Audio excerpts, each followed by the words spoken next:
యెహోషువ 9వ అధ్యాయం.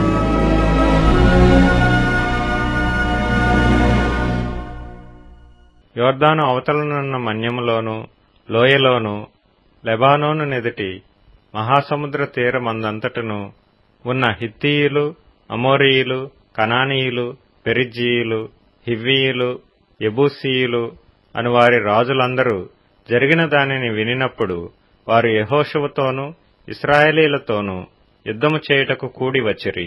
యెహోషువ యెరికోకును హాయికిని చేసిన దానిని గిబియోను నివాసులు వినినప్పుడు వారు కపటోపాయం చేసి రాయబారులమని వేషము వేసుకొని బయలుదేరి తమ గాడిదలకు పాత గోనెలు కట్టి పాతగిలి చినిగి కొట్టబడియున్న ద్రాక్షరసపు సిద్దెలు తీసుకొని పాతగిలి మాసికలు వేయబడిన చెప్పులు పాదములకు తొడుగుకొని పాత బట్టలు కట్టుకొని వచ్చిరి.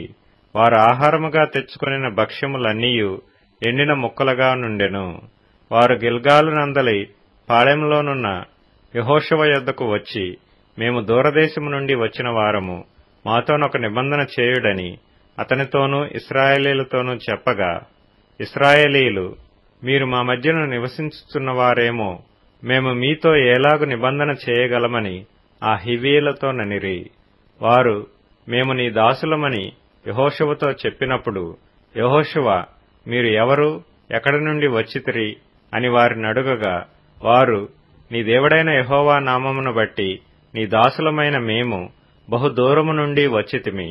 ఏలయనగా ఆయన కీర్తిని, ఆయన ఐగుప్తులో చేసిన సమస్తమును యొర్దానుకు అద్దరినున్న హెష్బోను రాజైన సీహోనును, అష్తారోతులోనున్న బాషాను రాజైన ఓగు అను అమోరీయుల ఇద్దరు రాజులకు ఆయన చేసినదంతయు వింటిమి.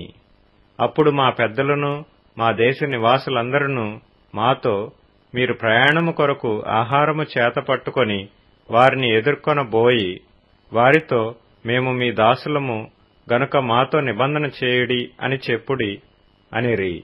మీ యొద్దకు రావాలనని బయలుదేరిన దినమున మేము సిద్ధపరచుకొని మా ఇండ్ల నుండి తెచ్చుకొనిన మా వేడి భక్ష్యములు ఇవే. ఇప్పటికీ అవి ఎండి ముక్కలాయెను. ఈ ద్రాక్షరసపు సిద్దెలను మేము నింపినప్పుడు అవి క్రొత్తవే. ఇప్పటికీ అవి చినిగిపోయెను. బహుదూరమైన ప్రయాణము చేసినందున ఈ మా బట్టలను చెప్పులను పాతగిలిపోయినని అతనితో చెప్పిరి. ఇశ్రాయేలీయులు యెహోవా చేత సెలవు పొందకయే వారి ఆహారంలో కొంత పుచ్చుకొనగా, యెహోషువ ఆ వచ్చిన వారితో సమాధానపడి వారిని బ్రతుకనిచ్చుటకు వారితో నిబంధన చేసెను. మరియు సమాజ ప్రధానులు వారితో ప్రమాణము చేసిరి. అయితే వారితో నిబంధన చేసి 3 దినములైన తరువాత వారు తమకు పొరుగువారు, తమ నడుమును నివసించువారే అని తెలుసుకొనిరి. ఇశ్రాయేలీయులు సాగి 3వ నాడు వారి పట్టణములకు వచ్చిరి.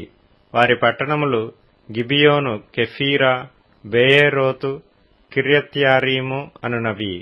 సమాజ ప్రధానులు ఇశ్రాయేలీయుల దేవుడైన యెహోవా తోడని వారితో ప్రమాణం చేసిండిరి గనుక ఇశ్రాయేలీయులు వారిని హతము చేయలేదు.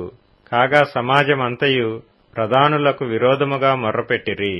అందుకు సమాజ ప్రధానులందరూ సర్వసమాజముతో ఇట్లనిరి, మనము ఇశ్రాయేలీయుల దేవుడైన యెహోవా తోడని వారితో ప్రమాణము చేసితిమి గనుక మనము వారికి హాని చేయకూడదు. మనము వారితో చేసిన ప్రమాణము వలన మన మీదికి కోపము రాకపోవున్నట్లు ఆ ప్రమాణమును బట్టి వారిని బ్రతకనీయవలెనని చెప్పి వారిని బ్రతకనీయుడని సెలవిచ్చిరి గనుక ప్రధానులు తమతో చెప్పినట్లు వారు సర్వసమాజమునకును కట్టెలు నరుకువారుగాను నీళ్లు చేదువారుగాను ఏర్పడిరి. మరియు యెహోషువ వారిని పిలిపించి ఇట్లనెను, మీరు మా మధ్యను నివసించువారై ఇండియు మేము మీకు బహుదూరముగానున్న వారమని చెప్పి మమ్ము నేల మోసపుచ్చితిరి. ఆ హేతువు చేతను మీరు శాపగ్రస్తులగుదురు. దాస్యము మీకెన్నడనూ మానదు. నా దేవుని ఆలయమునకు మీరు కట్టెలు నరుకువారును నీళ్లు చేదువారునై ఇండక మానరు.